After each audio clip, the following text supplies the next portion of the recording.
Isang umaga, tanghali at gabi po sa ating lahat dyan. Update po tayo patungkol sa Kim Pao ganap guys. Ito na naman tayo guys. Alam kong madaming nagkakapang sa atin dito ha. Huwag naman po tayo mag-comment na kung ano-ano dyan dito sa ating vlog. Pakiusap lang po. Dahil ito po ay pinaghihirapan po natin. Hindi lamang po yung gumagawa tayo ng content para kumita or pagkakitaan. Ay hindi po ganun guys. Ang reason po kung bakit tayo napablog ay ito po ay gusto natin makaroon ng kalinawanan about sa Kim Pao at gusto rin po natin i-update yung mga senior citizen dyan na palaging nanonood sa atin. Shout out po sa mga senior dyan na kagaya ng aking nanay. Okay, alright. Dito na po tayo at umpisahan na po natin ang Kim Pao ganap. Okay guys, okay, ilang araw na po sila Kim Chiu at saka si Paolo Avellino sa Dubai. Ang mga kaganapan sa Dubai guys ay talaga na sobrang happy sila. Kasi nga po, si Kim Chiu at saka si Paolo Avellino talagang linibot po. Parang Magellan lang sila na lilibot ang buong mundo. Si Magellan po ay linibot ang buong mundo kaya na-discover na ang buong mundo ay bilog. Ganon din po sila Kim Chiu at saka si Paolo Avellino ay nagmuni-muni sa Dubai guys. Aba. Kim Pao. Masayang araw ng mga Kim Pao na naman sa ngayon. Nakita natin sa mga post nila sa Instagram na sobrang happy sila na nagpo-photoshoot sa daanan. At may mga kasama pa sila dyan guys ha. Si Paolo naman po ay kinukuhan niya si Kim Chiu ng picture at saka videos. Aba. Ang sarap sa pakiramdam na may photographer ka, Kimi ha. Si Paolo pa talaga ang ginawa mong photographer. Aba, ano na ba yan? Ikaw Pao, sino din yung photographer mo sa Dubai? Kaya ngayon guys, kitang-kita naman natin ang ebidensya. Ayon din dito sa ating legit na sources ay kasama din pala nila mami ni Paolo dyan. Pero syempre, may ibang level na din yun ang usapan natin. Pero sa kanila muna guys ha, sa Kim Pao muna tayo. Dahil alam nyo guys, ang Kim Pao sa ngayon ay ubod ng swerte. Nasasabi kong ubod ng swerte dahil kalo-launch lang ng kanilang movie. Ngayon na naman, may niluluto na naman ng movie nila at yan po ay marami na naman nagkaabang. Isa pa kayo sa nagkahabang guys? Kasi ako hinahapangan ko talaga yung kanilang movie. Hindi pa yan nasabi na may gagawin na silang movie ay talagang nagkaabang talaga po sa kanilang movie guys. Nagagawin na naman na bago. Isa rin po pa kayo sa mga fanatics ng Kim Pao. Dahil kung isa naman kayo sa fanatics ng Kim Pao, tara, makinig po kayo sa ating updates. Kasi nga po, para lang ito sa fanatics ng mga Kim Pao. Kung loyal ka naman sa Kim Pao, at tara na naman po guys, paki-like and share naman po yung ating YouTube channel. Di ba tama lang yung sinabi ko na nag-tour talaga or linibot talaga nila Paolo Avellino at saka si Kim Chiu ang Dubai. Alam nyo guys, ang Dubai kasi is kakaibang country to eh. Kakaiba ako kasi very successful country din to. Sila yung ang dami mong makikitang amenities or mga magagandang building or mga spotted na yung magagandang tourist dahil sa kanilang mga ganun na level ng pamumuhay sa Dubai guys ay lalo itong naging progressive. Kaya ang daming bumibisita dito. At hindi lamang po bumibisita, puti po ay ang dami din mga artista na gumagawa ng movie dito, lalong-layo na sa Milan. Okay guys, okay. Ayon dito sa ating legit na sources ay dun daw sa hotel ng Dubai, syempre magkasama sila Kim Chiu at Paolo Avellino. Sobrang kulit daw na mga staff dahil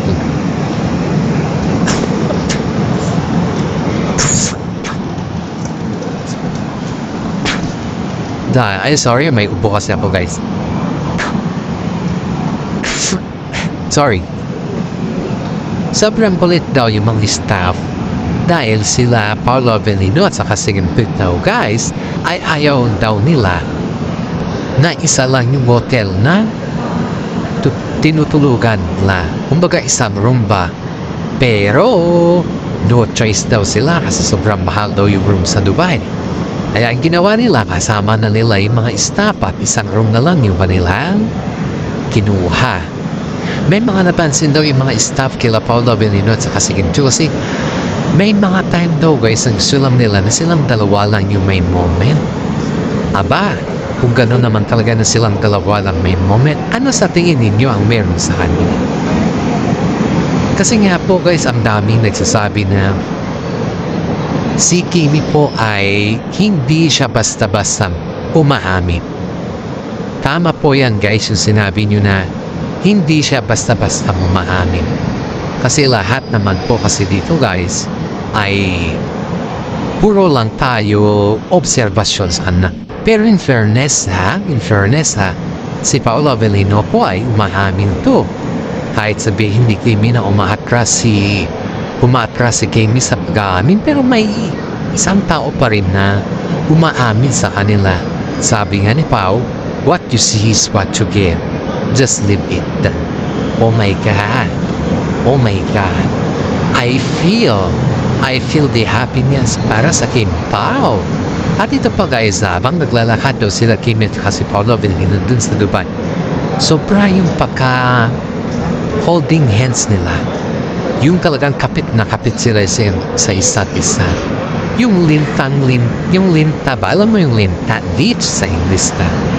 Yung talagang dikit na dikit.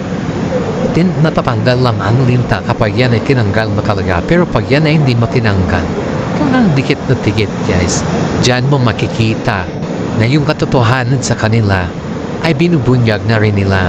Para sa ganon ay malaman ng mga kanilang fans, lalong-lalo sa mga senior dyan, sa kanilang fans, sa kanilang mga loyalista fans, lalong-lalo na mga yan guys ay talagang hinihintay nila yung kanilang update at abangers. Pabeso-beso pa daw nalalaman si Paolo dun sa Dubai kay Kimi.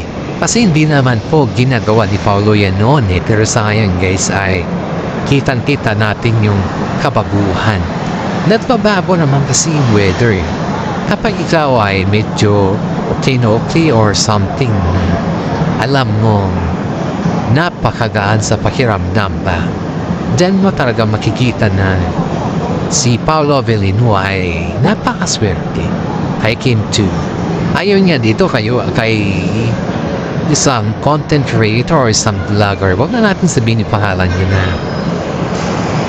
na panay ng deny ang Kim Pao. Pero yung galaw nila is may katotohanan. Which is, sinasabi ko naman na, oo, may katotohanan na, patagal na may katotohanan. Kaso nga lang, siyempre, bilang ikaw pa, hindi mo din alam kung ano yung katotohanan kung hindi din sila nagsasabi or magsasabi sa atin. Pero aminado naman sila guys. Ito nga, yung kaibigan niya ni Kim 2 guys ha. Itago na lang po natin sa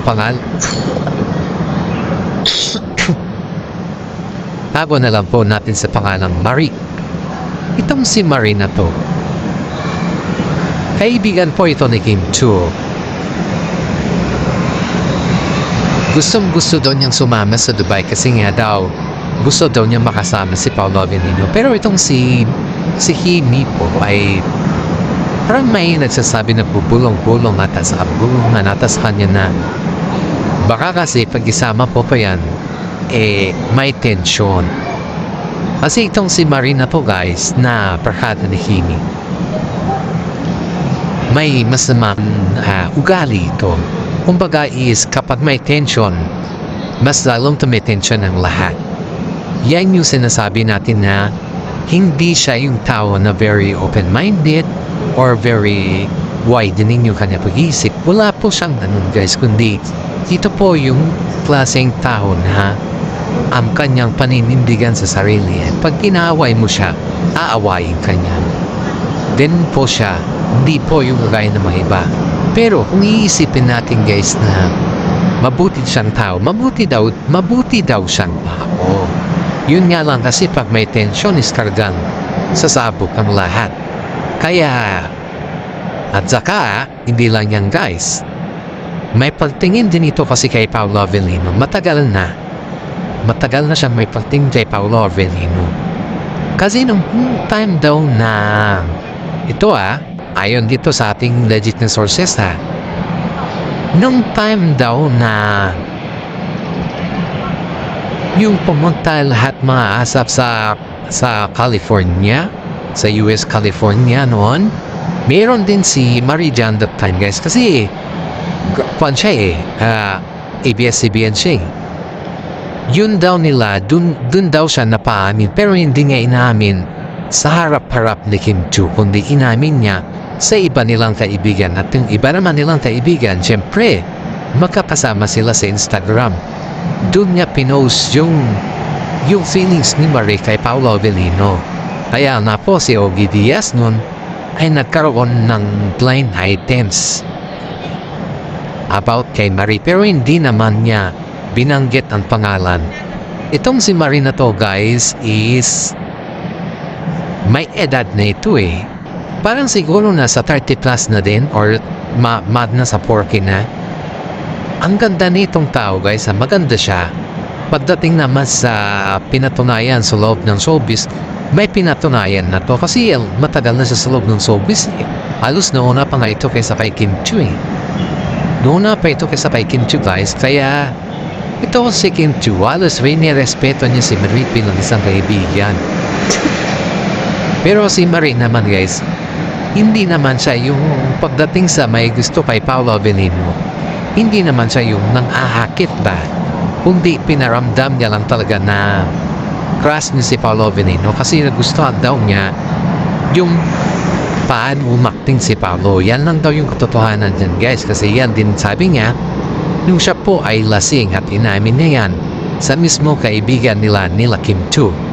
Hindi niya naman po inamin ang harap-harapan kay Kim Chiu yan kasi siyempre kahit naman sabihin ni Kim Chiu na magkaibigan sila ni Paolo jealous factor ang mangyayari dyan guys. Hindi niya na inamin, masasaktan pa rin yung tao dyan. Hindi niya na inamin. Pero in fairness kitang-kita mo talaga yung nung sinabi daw yan kay Kim Chiu, nakita daw ng legit na sources natin ang reaction ni Kim Chiu na parang namutla sa selos at parang nawala sa mood. Sabi daw niya kay Paolo, one time daw na hinahanap ka ni Marie, sabi daw kay Paolo, which is hindi naman siya hinahanap ni Marie. That time kasi guys is inamin na nagsabi na yung kaibigan ni Kim Chiu kay Kim Chiu na there's something wrong or crush siya ni Marie. Crush ni Marie si Paolo Avellino. Kaya itong si Kim Chiu guys nung gusto ni Marie na pumunta sa Dubai, not-control siya. Kumbaga sa controlling niya guys is hindi nagsabi naman siya na pwede naman siya pumunta pero hindi na sila magkasama din sa Dubai kasi ang gagawin nila sa Dubai is project talaga mag-endorse. Pero yung lalakwat siya, depende na lang daw yan sa oras na yan yung sabi nila guys. Yan yung sinabi nila talaga. Nabi ni Kim Chiu kay Marie.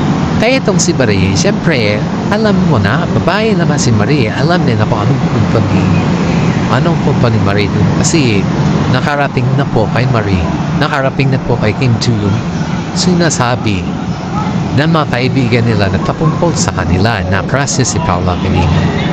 Marami daw nagtataka kay Marie kung bakit daw biglang napaisip niya na sasama sa Dubai kahit wala naman talaga siya dun sa plano. Daming nagtataka sa kanya guys, pero syempre alam na natin kung ano yung kahulugan nun. Hindi naman tayo bulag or manhid para hindi natin malaman kung ano yung gusto niya ipahiwatig.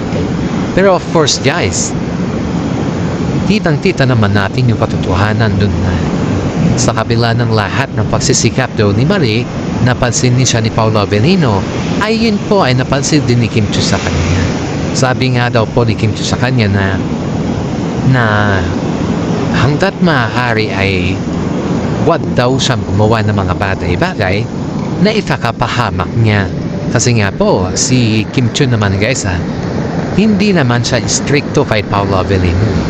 Ayon dito sa ating legit na sources si Kim Chiu po ay hindi siya stricto kay Paolo Avellino. Kundi nagbibigay daw ito kay Paolo Avellino ng mga chance ba? Yung mga chance na yung baka gusto mo ito. Parang siguro ganun lang. Yung mga time na ganun ba yung mga ni Kim Chiu kay Paolo. Siyempre ikaw ba naman na yung katambal mo is nagbibigay ng mga chance sa'yo. So ibig sabihin, mahal ka, di ba? Pero nasa iyo naman yan kung ikaw ay hindi kontento sa kanya. Kaya nung nagkaganon daw nalaman daw ni Kim Chiu na nagkaganon, may gusto daw si Marie kay Paolo Avellino guys, is parang kinausap niya ata si Paolo. Si Kim Chiu kinausap si Paolo bago sila lumapag sa Dubai. Dahil nga, alam naman ni Kim Chiu yung pakiramdam kasi naranasan daw niya yung may naranasan daw niya yung naranasan na ni Marie. Pero ang sabi naman ni Marie guys, kasi question kasi si Marie, question ng management nila Kim Chiu at saka si Paolo Avellino dahil nga po ayaw daw nilang masira yung career ng dalawa lalo at ang ganda-ganda na kanilang tambalan. Tinanong daw siya ng mga management nito kung ano daw yung intention niya talaga.